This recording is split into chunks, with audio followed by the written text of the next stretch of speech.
Welcome back to Artists Exposed with Tym Moss. I am Tym Moss, surprise, surprise. And I am sitting here with the fabulous Nicole Bilderback. How are you? I am so great. A little jet lagged and tired, but I'm doing awesome. Right, you literally just got off the plane. I literally just got off the plane, dropped my stuff off at the hotel, and then came straight to the theaters. Just to see me. Is that sweet of her? Yep, just to see you, exactly.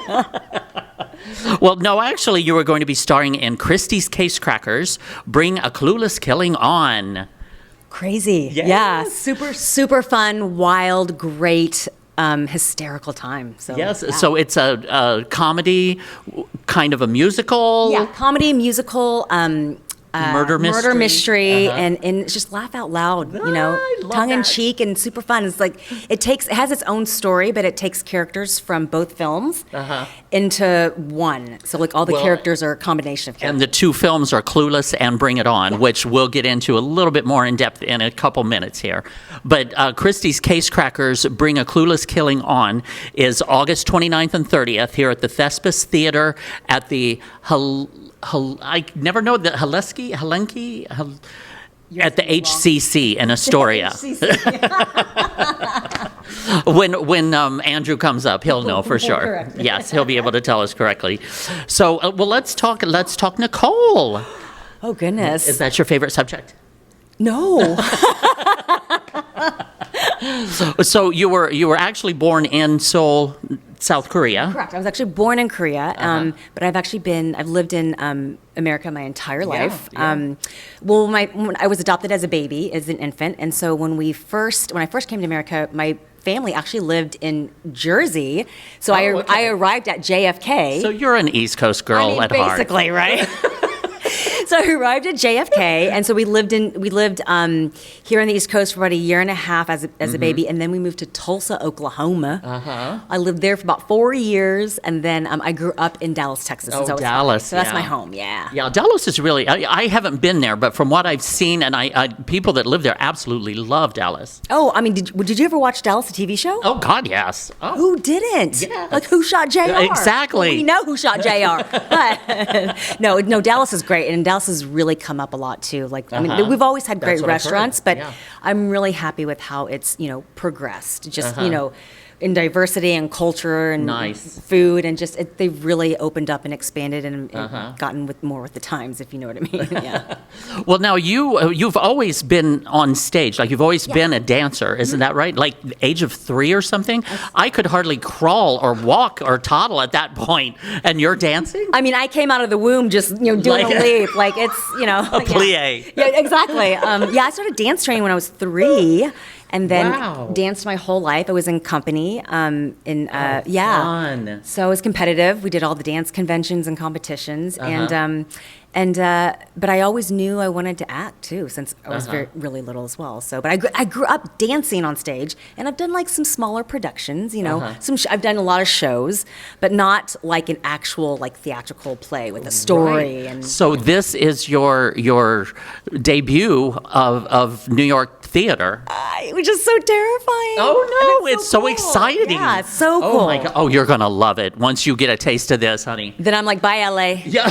Bye LA.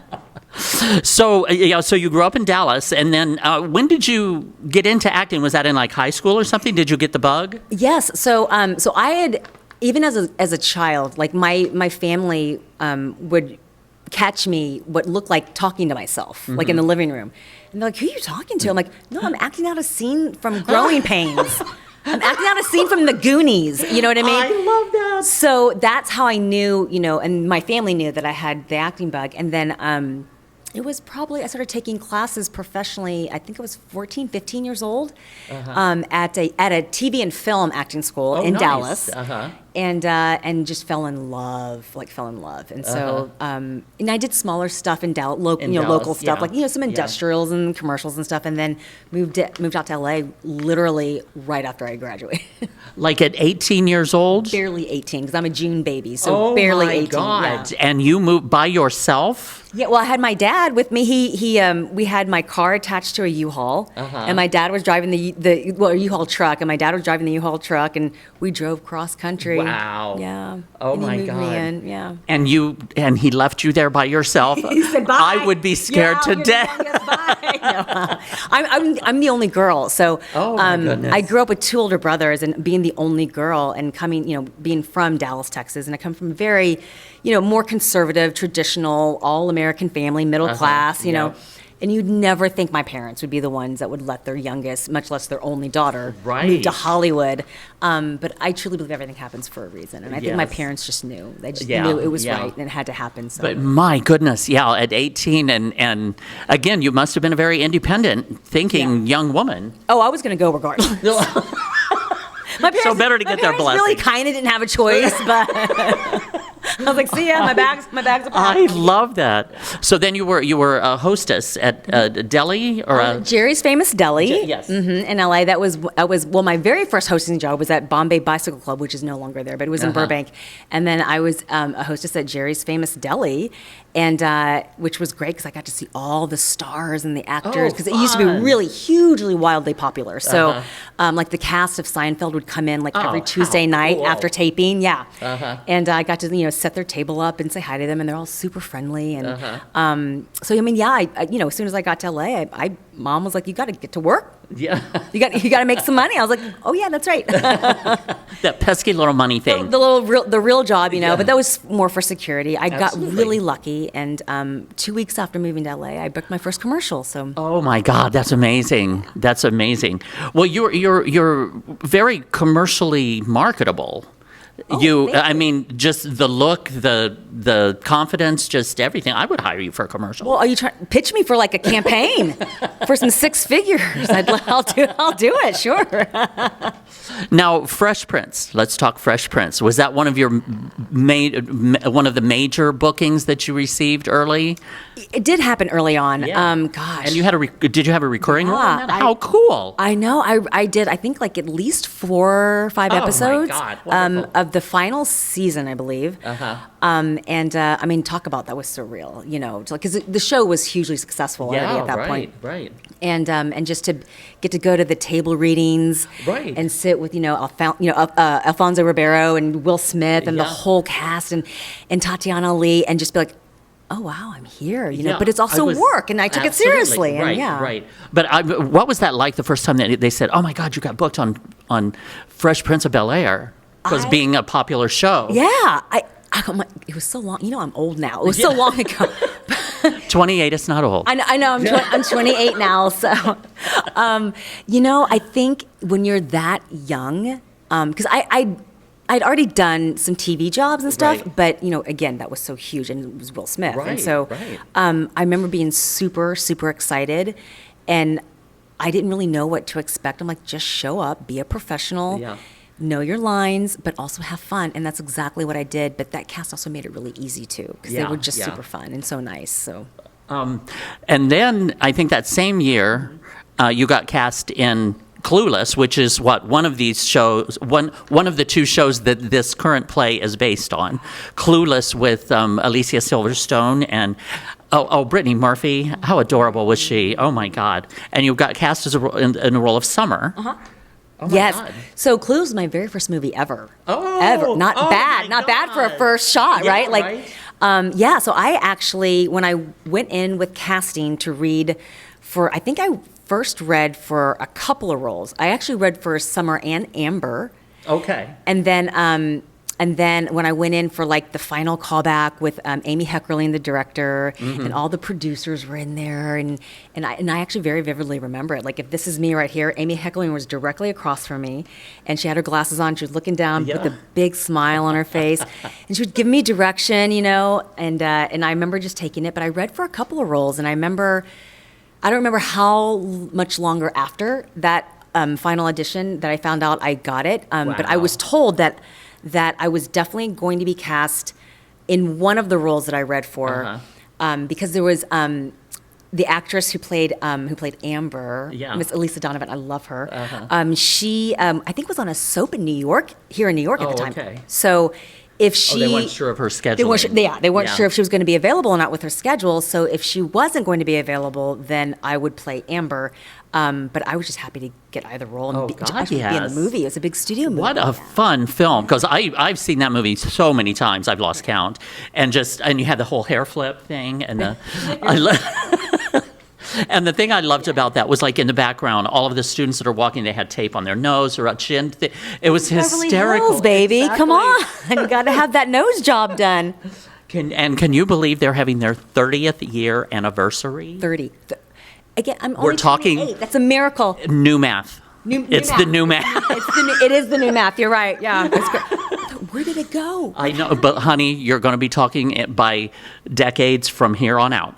Just a warning. But wild, right? Though, because the fact that it goes and bring it on too with Clueless being 30 years old, that it is still just as successful as it was back when it first came out. Yeah. And that's so rare. Yeah, and again, it still hits. Yeah. I mean, people can still understand and feel it. And it's like multi-generational fan base. Yes, you know, absolutely. and same with Bring It On. It's like, you have, Gen X, and then you got millennials and Gen Z.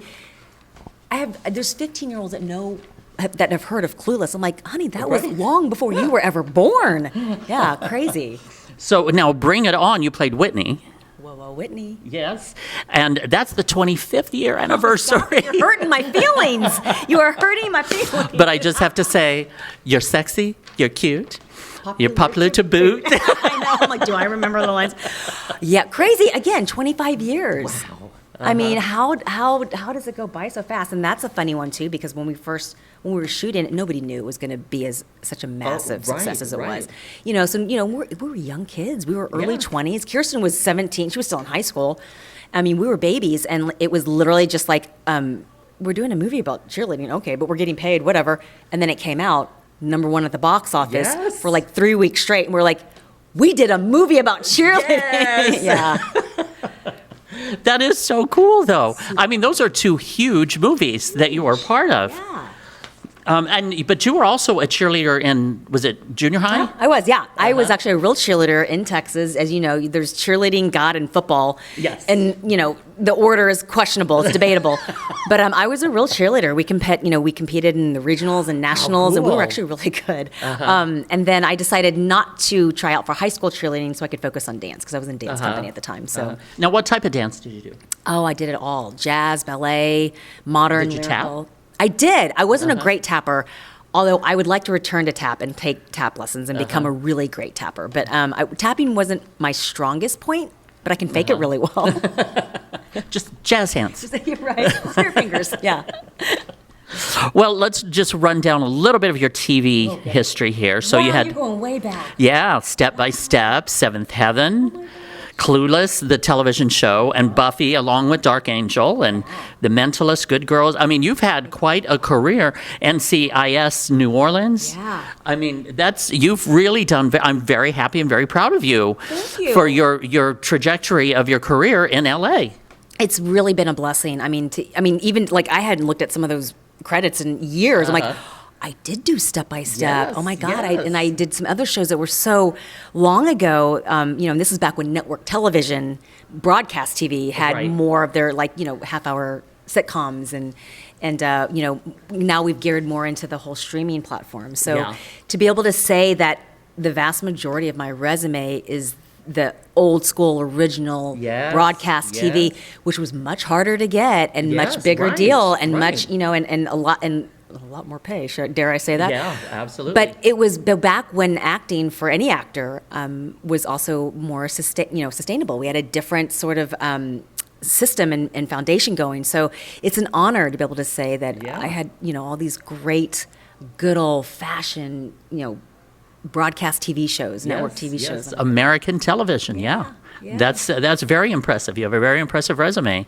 And now you're stepping outside of your comfort zone. Oh, I'm so scared. And doing some theater. Oh, but that's good, because you need that anxiety, because that'll keep you on your toes on stage, because it's live, and once it starts, it goes, and you just got to go with it. And they say, because my career started in half-hour sitcom taped in front of a live studio audience, and they say those kind of shows are exactly like plays, live Yeah, plays. yeah. The difference is I get multiple takes. Right, And right. I'm not going to get multiple takes here on this stage. Yeah, there's no takesies in this one. Good news is I've got a great sense of humor and I like to joke around. So if a flub up happens, I know how to work You it. And work your play way it out of off. it, Yep, exactly. you play it off or laugh. And believe it or not, you will soon find out that the audience will have no clue. No They will idea. have no idea Yeah. that you just missed a Yeah, line totally. or something. Yeah.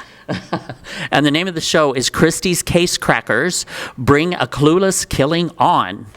And it's August 29th and 30th at the Thespis Theater here in Astoria, Queen.